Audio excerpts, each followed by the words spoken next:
Champions Cup gets back underway. One game on the Friday, it's Saturday here in New Zealand. Bath up against Clermont. It's a pool 3 game.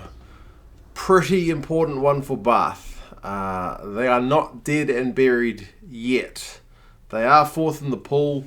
They're on 2 points, 2 losing bonus points, so that's kind of keeping their slender chances alive, but they definitely could use a win here.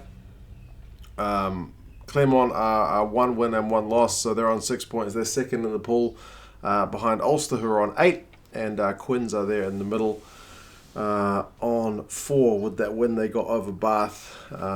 15 points to 9 in the last round of the Champions Cup. So, yeah, it's a pretty big game for Bath. We'll see if they've got what it takes. They've shifted up their squad a fair bit from the team that played in the previous round of the Champions Cup. I do know that they lost to Saracens the week just gone in the Premiership. So, yeah, it'll be interesting to see where their priorities lie. Perhaps not on the Champions Cup, but I guess the same could be said for Saracens this season as well. But yeah, I'll have a look at Bath's team. Basically, Tom Homer is coming in at 15. There's no Watson this week for Bath, so that is a shame. Rokodaguni is still there on the right wing. McConaughey is still there on the left wing, so there's certainly a lot of talent on this Bath side. I'm not quite sure. Some of you guys, who Premiership fans, might have to give me a bit more insight into what's the deal, because I look at the team on paper and it seems like a pretty good one. Jonathan Joseph, Jamie Roberts gets a start. Reece Priestland starts at 10. Chris Cook's there at 9. Front row, Urbano, Dunn and Stewart. Those are all guys who were on the bench in the last round of the Champions Cup, so they're kind of shifting things up there. McNally is in the second row. Stoop moves to the second row. Mike Williams comes in at 6. Bayless at 7. And Francois Lowe captains the side from number 8. It means Freddie Burns is on the bench for this one. Chudley's on the bench. Yeah. It's been a bit of a losing run from what I've seen of Bath at the minute. So a win would certainly be a welcome one. For Clermont, they lost their last Champions Cup game as well.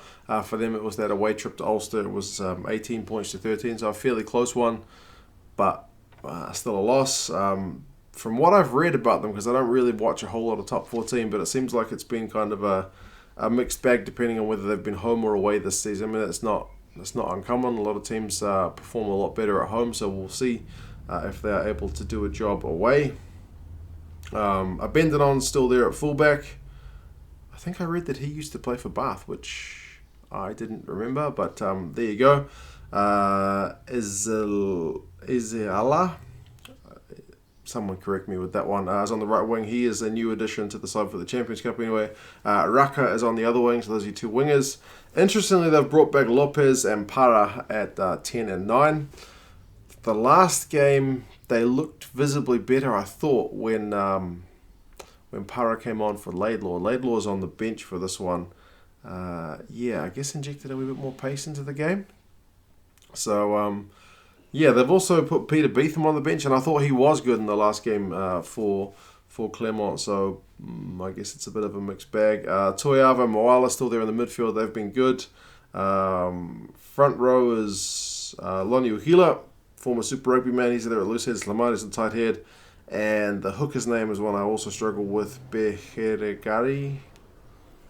His first name's Johan. Someone give me some tips. Aturia moves to the second row from the back row. Tamani's still there in the second row. Fisher, Lapondry, and Fritz Lee are the back row. Fritz Lee's the only survivor from that squad that played in that game against Ulster. Laidlaw's on the bench, like I mentioned.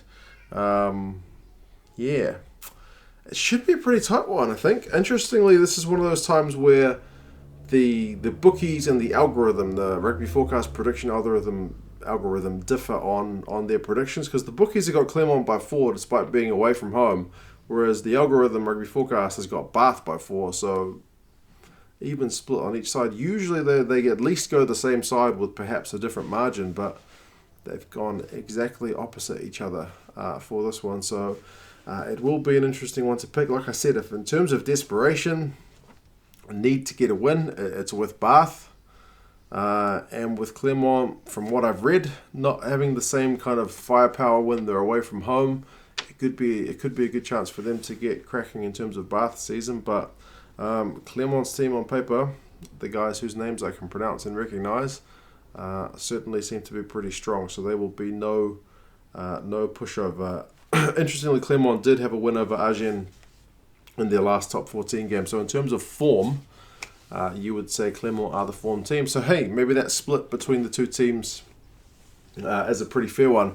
You guys let me know your thoughts. How do you think this one is going to go? Are you back in Bath at home to get the job done, or do you think Clermont will pretty much cast Bath out of the competition for this season? You guys let me know your thoughts.